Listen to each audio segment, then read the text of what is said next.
흔적처럼 남겨진 오래된 풍경.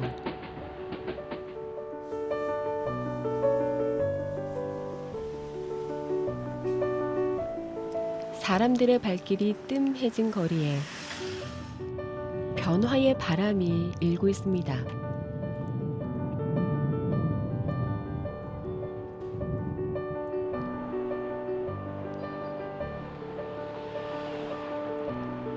바로 이 작은 정원이 생기면서부터인데요.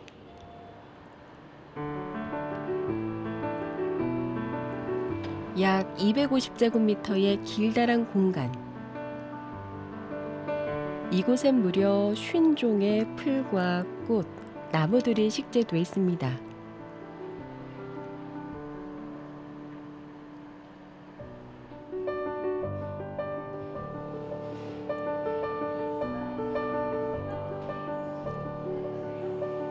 그러고 보니 공간 가운데 놓인 중정이었네요.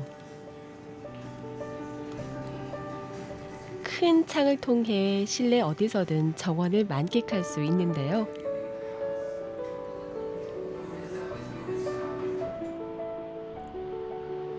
눈앞에 펼쳐진 작은 숲.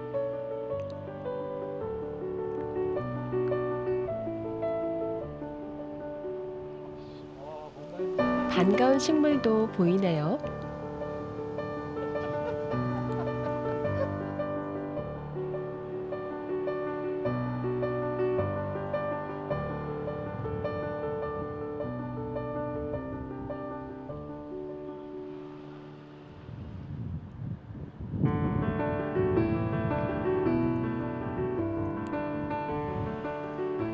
그라스와 콘크리트, 이 의외의 조합은 어떻게 탄생한 걸까요?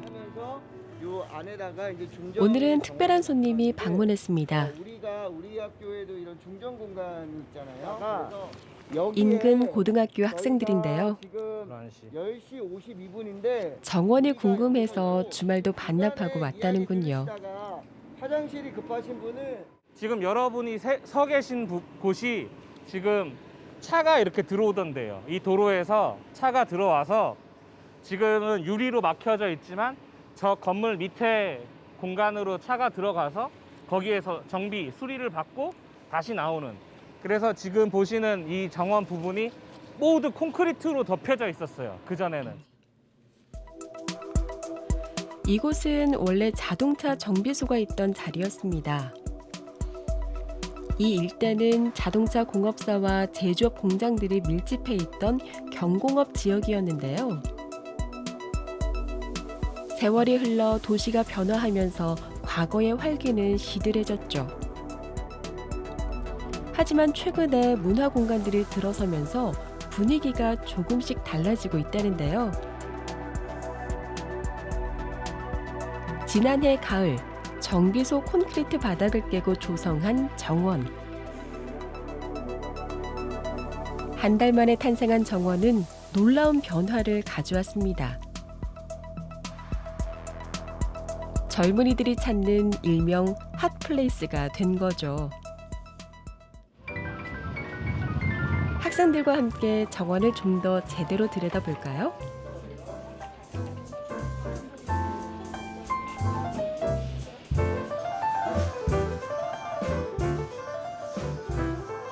이런 곳에 정원이 있을까 싶을 즈음이면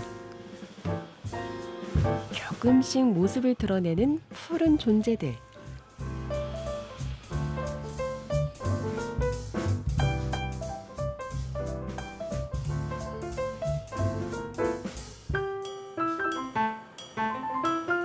도심 속에서 발견한 비밀의 정원인 셈이죠.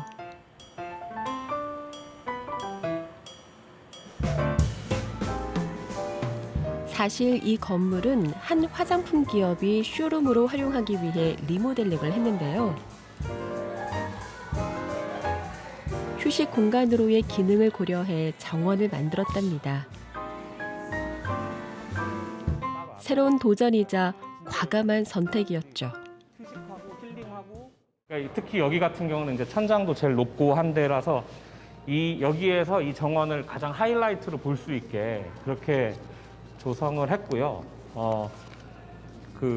또 정원을 만들 때 어쨌든 식물이 잘 살 수 있는 환경을 만들어줘야 되고 그 환경에 맞는 식물들을 심어줘야지 얘네가 건강하게 여기서 살 수 있거든요. 그러니까 사람들이 그렇게 건강하게 자라는 식물들을 봐야 또 자기 마음도 좋아지고 이렇게 정원을 만든 그 정원에서 이렇게 힐링, 흔히 얘기하는 치유도 받고 그렇게 할 수 있는 거죠. 그러니까. 정원의 매력은 이곳 옥상에서도 느낄 수 있다는데요. 각도와 눈높이에 따라 변화가 뚜렷하다는군요.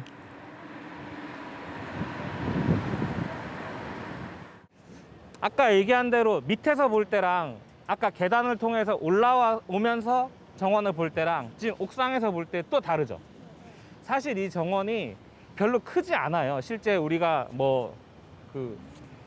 집 근처에서 보는 공원이라든지 아니면 뭐 아파트 사는 사람들 같은 경우는 아파트에 있는 정원 조경 공간만 해도 엄청 넓잖아요, 요즘에.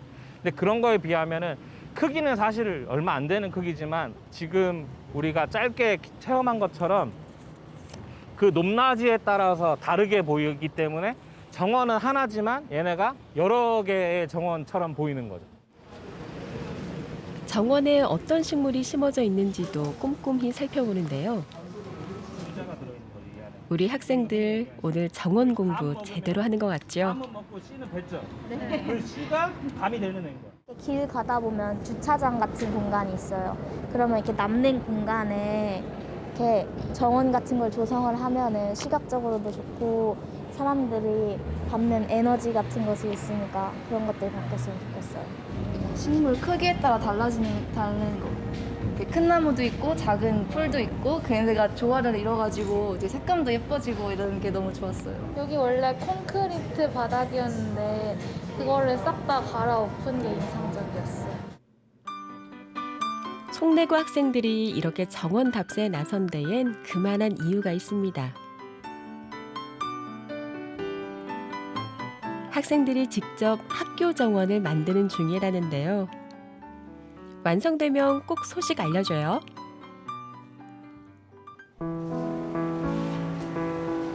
성수동 정원이 아름다운 건 숲을 닮아서만은 아닙니다. 바닥을 채운 이 식물들의 답이 들어있는데요.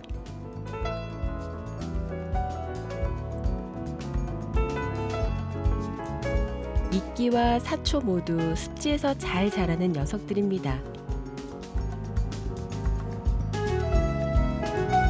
건물과 건물 사이 그늘진 공간에 자리한 정원.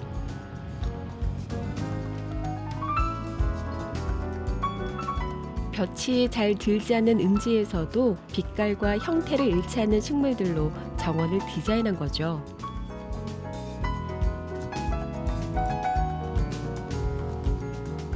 이제 여기의 정원은 지금 아주 오래된 숲과 같은 느낌의 정원으로 만들어야겠다. 근데 그거는 지금도 보시면은 이제 거의 12시가 넘어서 정오가 됐는데도 해가 거의 안 들어요. 예, 지금 남쪽에서 들어오는 아주 일부의 햇빛만 이쪽에 들어오거든요. 그러니까 특히 이제 이렇게 돌아다니면서 모든 공간에서 정원을 안쪽에 보게 돼 있는 형태잖아요. 그러니까 이동을 할 때마다 이 정원이 달라 보이게, 예, 그런 것들을 고려해가지고 저희가 디자인을, 그러니까 처음부터 어떤 숲정원을 만들자고 했었고. 게다가 놀라운 건 이 정원에 제주 식물들이 많다는 겁니다.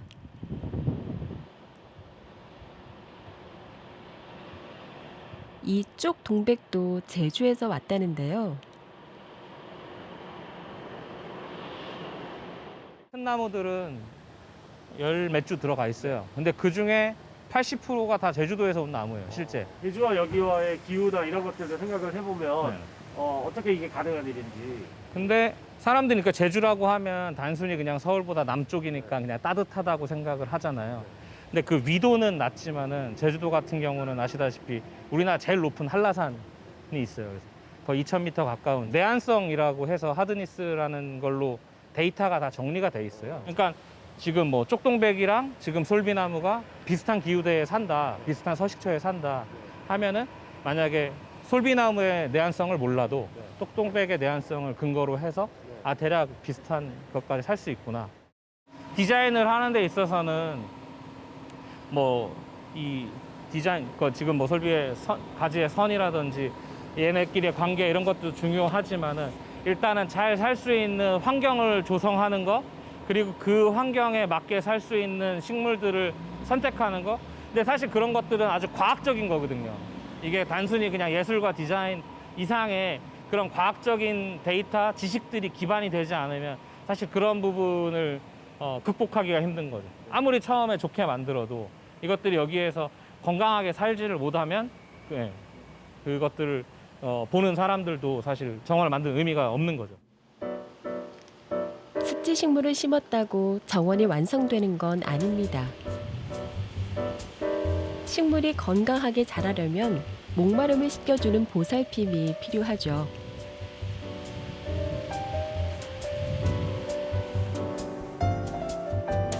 도심 속 정원은 제주의 자연을 닮았습니다. 그 서울에 아주 무수한 공원들이 기존에도 있지만은 여기는 기존의 것과 좀 다르다. 그리고 실제 뭐 저희가 여기다가 무슨 명패 같은 걸 달아놓은 것도 아닌데 어디서 제주도에서 본 정원 같다. 제주도의 자연을 옮겨다 놓은 것 같다. 이런 얘기를 들을 때 좀 신기하기도 해요, 사실은. 어떤 부분이 그들이 그렇게 느끼는지.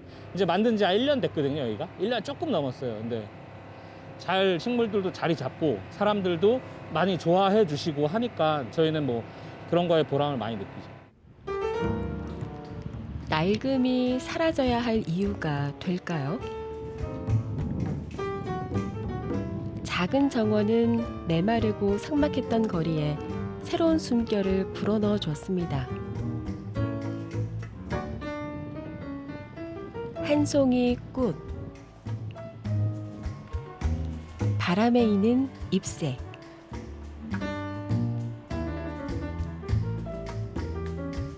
정원이 변화시킨 건 풍경에 스민 우리의 마음이 아닐까요?